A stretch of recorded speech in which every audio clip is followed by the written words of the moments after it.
Good morning mga kalapatids. Nandito pala ako sa Pulilan, Bulacan. Pero pala nagpagawa sa akin dito si Boss Ronald ng loft. So ito pala papakita ko loft sa inyo. Ang pinagawa niya is 8x8 lang. Yung inside the loft is 5x8. Yun naman sa labas na ABRE 3x8. Papakita ko sa inyo mga kalapatids. Ito mga kalapatids, gawa ito sa 3/4 lang na tubular. Ginawa ko lang siya ng budget Mila loft sa 3/4 na tubular. 1x1 na steel matting, 1 1/2 na tubular, plain sheet, tsaka long span, at tsaka plywood na 1/4 sa pangkisame tsaka pang walling. So ito nga pala, kaya pala ito walang hagdanan kasi ito, hindi naman mag-i-stay dito yung loft na ito mga kalapatids. Yung loft na ito maililipat dun sa merong kabila doon, dito kasi temporary lang kasi pagawa ito ng hollow block. So pag nailipat dun mga kalapatids, papalagyan na lang niya rito ng hagdanan na hollow block, kaya hindi ko na siya nilagyan ng hagdanan kahit one step. Ito mga kalapatids, so nilagyan ko siya ng sliding door, tapos nilagyan ko siya ng ano pinamaliit doon para hindi tagasan ng tubig doon sa meron side, para hindi mapasa yung plywood. Eh mga kalapatids, hindi ko na pininturahan ng puti ito, so brown na, ano na lang, gray na lang yung pinintura.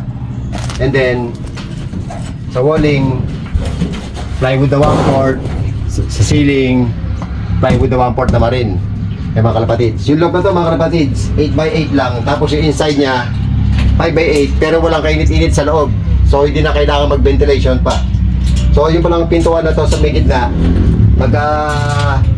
binuksan mo na yung lock nya, pwede mo siyang itulak na papunta sa may kabilang door. Ngayon pag nandito ka na sa may kabila, pwede itulak naman siya ng papunta sa kabila. So swing siya mga kalapatids. Ayan.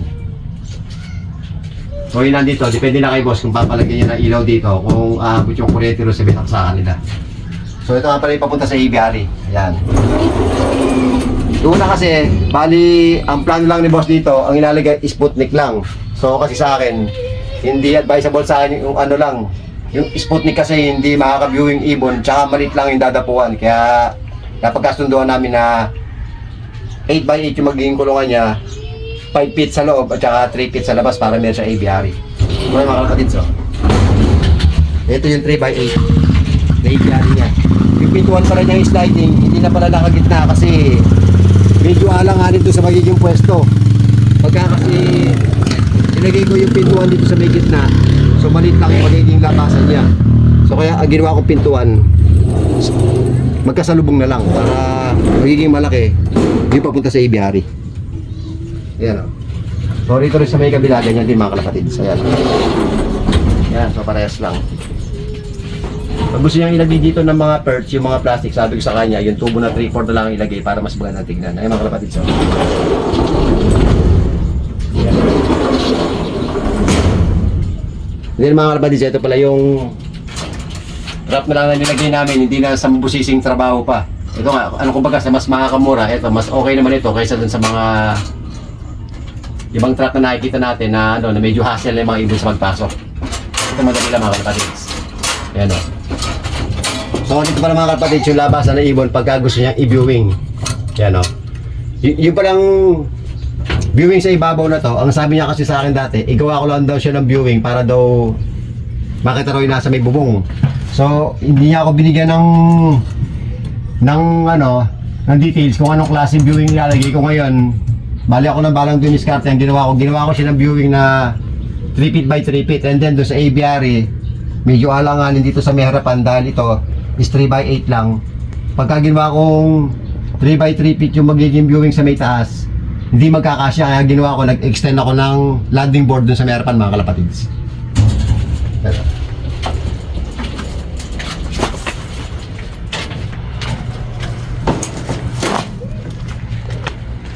So ito pala mga kalapatids yung in-extend to landing board. Ayan o. Para magkasya yung viewing na 3 feet by 3 feet.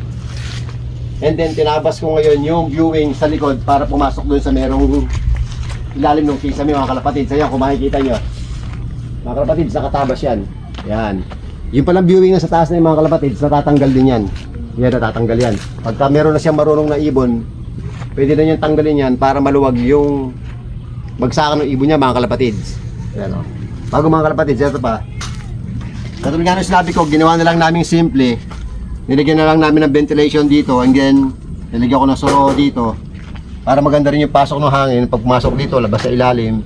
Parang umiikot lang yung hangin sa labas, sa loob. And then yung init, madali niyang mailalabas dahil yung flooring niya is steel matting. So lahat naman ng mga ginagawa ko ng loob mga kalapatids, may mga ventilation, merong mga walling, so meron din mga ceiling. Yung mga nilalagyan ko ng mga ventilation mga kalapatids, depende yun sa paglalagyan ng loob mga kalapatids. Pagka sa open space na ganito, hindi ko na siya nilalagyan ng mga malalaking ventilation o nilalagyan ko siya ng ventilation sa ceiling. So okay na to, meron siya ventilation sa side, doon sa likod, doon sa harap mga kalapatids. Kung mapapansin ninyo, yung ano niya, sliding door niya, meron siyang ventilation sa harapan. Ayan o, magkabila ano. Kaya hindi na kailangan na malaki pa yung ventilation ay mga kalapatids. Makikita nyo mga kalapatids, malaki yung ventilation niya. Ayan. So paikot yan. Ayan mga kalapatids. Ayan.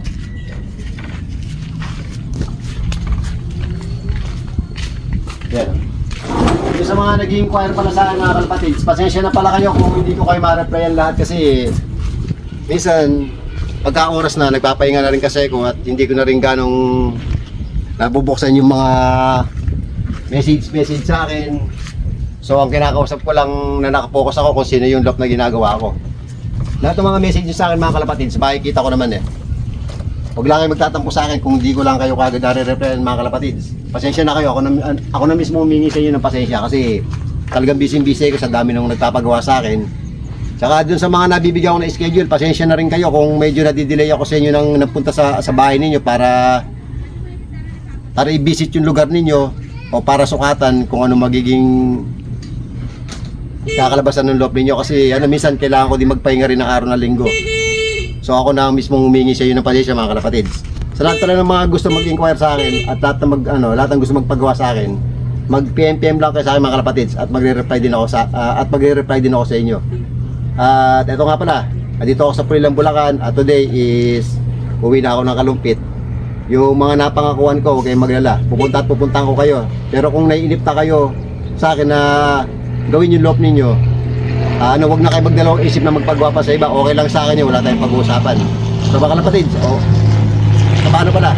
Ito nga pala si Mark Agrio sa Kalumpit, Bulacan at nagpapasalamat pala ako kay Sir Ronald at sa akin siya nagpagawa ng loop at ito na yung loop mo na natapos ko na.